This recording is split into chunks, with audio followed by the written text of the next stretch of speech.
ఆంధ్రప్రదేశ్లో కూటమి ప్రభుత్వం మీద సంచలనమైనటువంటి వ్యాఖ్యలు చేశారు వైఎస్ఆర్ కాంగ్రెస్ పార్టీ అధినేత వైఎస్ జగన్మోహన్ రెడ్డి. కూటమి ప్రభుత్వ పాలనలో తప్పుడు కేసులు పెట్టి పోలీస్ అధికారులనే సస్పెండ్ చేశారు అన్నట్లుగా వైఎస్ జగన్మోహన్ రెడ్డి ఆంధ్రప్రదేశ్లో ఉన్నటువంటి కూటమి ప్రభుత్వం మీద విమర్శలు ఆరోపణలు చేస్తున్నటువంటి నేపథ్యంలో ఈ అంశం మీద మనం పూర్తి స్థాయిలో విశ్లేషణ చేసుకుందాం. ప్రస్తుతం మనతో పాటున్నారు జనసేన పార్టీ రాష్ట్ర అధికార ప్రతినిధి కుసుంపూడి శ్రీనివాస్ గారు. వారితో మాట్లాడదాం. సార్ నమస్తే. సార్ నమస్తే అండి. జగన్మోహన్ రెడ్డి ఈరోజు ప్రెస్ మీట్ పెట్టి ఆంధ్రప్రదేశ్లో ఉన్నటువంటి కూటమి ప్రభుత్వం మీద సంచలనమైనటువంటి వ్యాఖ్యలు చేశారు.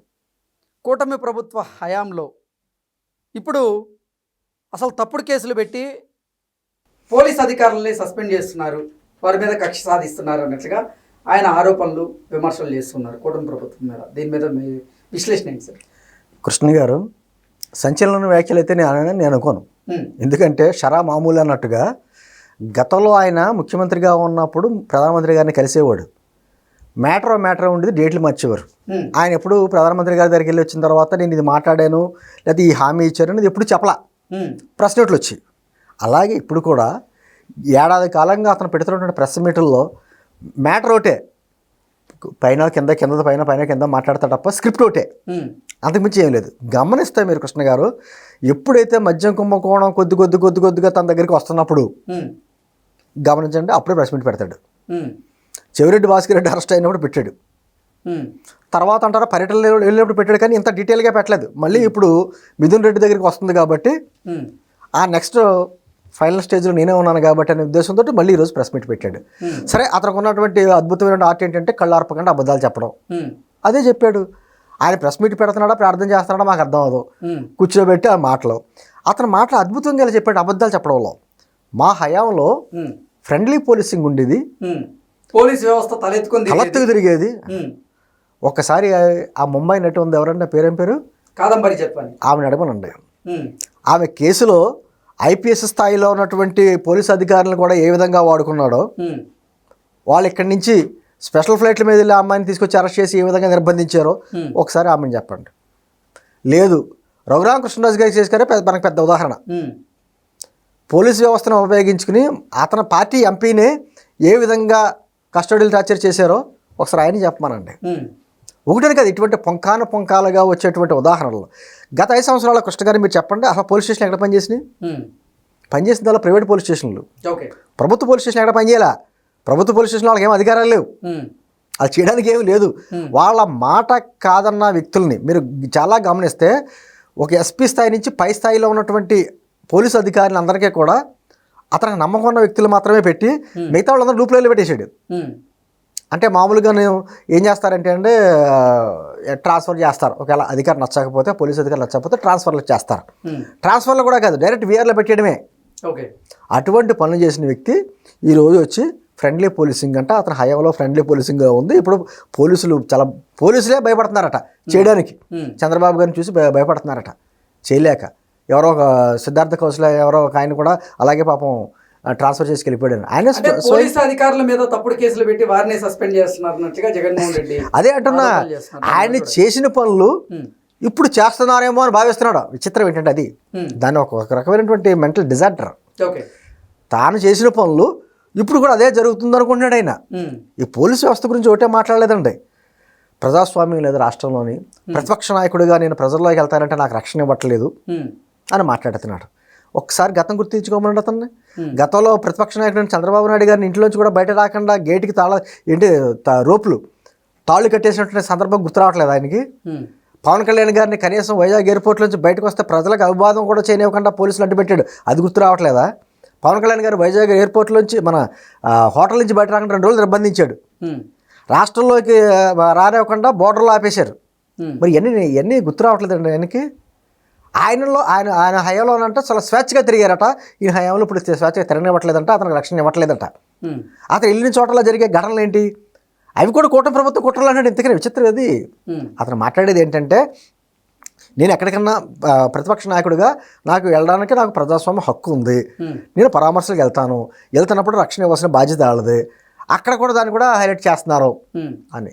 మన గుడివాడలోనంట, నేను చెప్తాను వీళ్ళ కులాలకి మతాలకి అన్నీ ఉపయోగించుకుంటారని, గుడివాడలో జరిగిన ఘటన ఆ రోజు పేరు నాని మాట్లాడిన మాటలు ఏంటో మనం చూసాం. ఆ రోజు పోలీసులు కూడా అక్కడ మున్సిపల్ చైర్మన్ని ఏ విధంగా వద్దని చెప్తే ఆ విధంగా ఏ విధంగా వెళ్ళారో చూసాం, వాళ్ళు మాట్లాడిన భాష చూసాం. ఒక పక్కన రన్ అవుతుంది, బీసీ మహిళని అవమానపరిచారు అనేసి మళ్ళీ అంటే కులాల వారీగా రెచ్చగొట్టడం. ఓ పక్కన యువతను పరామర్శిస్తా వెళ్తున్నాడంట, రైతులను పరామర్శిస్తా వెళ్తున్నాడంట. అతను చెప్పేది ఏంటంటే అద్భుతమైన కట్టుకథలు, అబద్ధాలు కళ్ళార్పంగానే చెప్తున్నాడు. ఎందుకంటే దీని వెనకాల ఈరోజు నేను గమనించాను, ఆయన ప్రెస్ మీట్ నేను ఎప్పుడు చాలా జాగ్రత్త గమనిస్తాం. ఎందుకంటే ఏం మాట్లాడితే కొత్తదనం ఉంటుందేమో, ప్రజలకి ఆయన చెప్తాడేమో, ఆయనకి బాధ్యత ఉంది కదా అని. ఆయన ముఖంలో నిజంగా ఒక భయం కనబడుతుంది. భయం ఎందుకు అంటున్నారంటే, మాట్లాడితే జగన్మోహన్ రెడ్డి గారి గురించి ఏం చెప్తారంటే వాళ్ళ పార్టీ వాళ్ళు, ఢిల్లీని ఎదిరించిన నేత, సోనియా గాంధీని ఎదిరించిన నేత, ఇవన్నీ చెప్తాడు తప్ప ఆల్రెడీ ఎన్ని విషయాల్లో ఎన్ని కేసుల్లో అతను కొంచెం తప్పించుకున్న లిక్కర్ కేసు అన్నది ఇంకా తప్పించుకునే పరిస్థితి లేదు. సిట్టు చాలా వేగవంతంగా దర్యాప్తు చేస్తుంది, పక్క ఆధారాలతో సహా పెడుతుంది. కోర్టులు కూడా వాళ్ళ ఎంపీకి చూశారు కదా మిథున్ రెడ్డి గారికి ఆల్రెడీ షోకాజ్ నోటీస్ కూడా ఇచ్చినాయి, జరగడారో లుకౌట్ నోటీస్ కూడా ఇచ్చింది. అతను అజ్ఞాతంలో ఉన్నాడు. ఇంకా వాట్ నెక్స్ట్ అంటే నెక్స్ట్ స్టెప్ నాదే అనే విషయం అతనికి అర్థమవుతుంది. అందుకని ఆ భయాందోళనతో ప్రజలను మళ్ళీ డైవర్ట్ చేయడానికి చేస్తున్నాడు. అతను చెప్పవలసిన బోర్డు ఉన్నాయి, వాటి గురించి మాట్లాడటం నాకు ఎలా అవుతుంది అంటే, నేను పదే చెప్తాను ఉదాహరణ. ఇప్పుడు అంటే మాట్లాడాల్సినటువంటి అంశాల గురించి జగన్మోహన్ రెడ్డి మాట్లాడకుండా వాటిని దారి మళ్లించి అనవసరమైనటువంటి మాటలను ఆయన మాట్లాడుతున్నారంట. స్ట్రాటజీ, దాన్ని ఒక స్ట్రాటజీ అంటే అప్పుడు అతని మాటల గురించి మాట్లాడుకుంటున్నాం కదా మనం, డైవర్షన్ పాలిటిక్స్ మాట. నిజంగా అతను చేసిన హయాంలో ఏది తప్పుల పనులు చేశాడో మనం చూసాం కదండి. అంటే ఎటువంటి నాయకుల్ని, అచ్చెన్నాయుడు గారిని ఏ విధంగా అరెస్ట్ చేశారు, గోళ్ళ దూకి. ఆయన అనారోగ్యంతో ఉన్నా కూడా మొత్తం ఎలా తిప్పారు. సోషల్ మీడియాలో ఒక్క చిన్న పోస్ట్ పెడితే ఏ విధంగా అరెస్టులు చేశారు. నేను బాధితుడినే, నాకు ఉంది అనుభవం. ఒక్క పోస్ట్ పెడితే ఏ విధంగా చేశారు. ఈ రోజున ఆయన వచ్చి ప్రజాస్వామ్యం గురించి, విలువల గురించి, విశ్వసనీయత గురించి మాట్లాడుతున్నాడంటే ఆ హక్కు అతనికి ఉందా? అసలు మాట్లాడే హక్కు అర్థం, ఆ పదాలకు అర్థం తెలుసా అతనికి? గత హయాంలో ఎటువంటి దుర్మార్గాలు చేశారో మనం చూసాం. రాష్ట్రంలో ఒక రాబందుల్లో వాలిపోయారు రాష్ట్రం అంతా.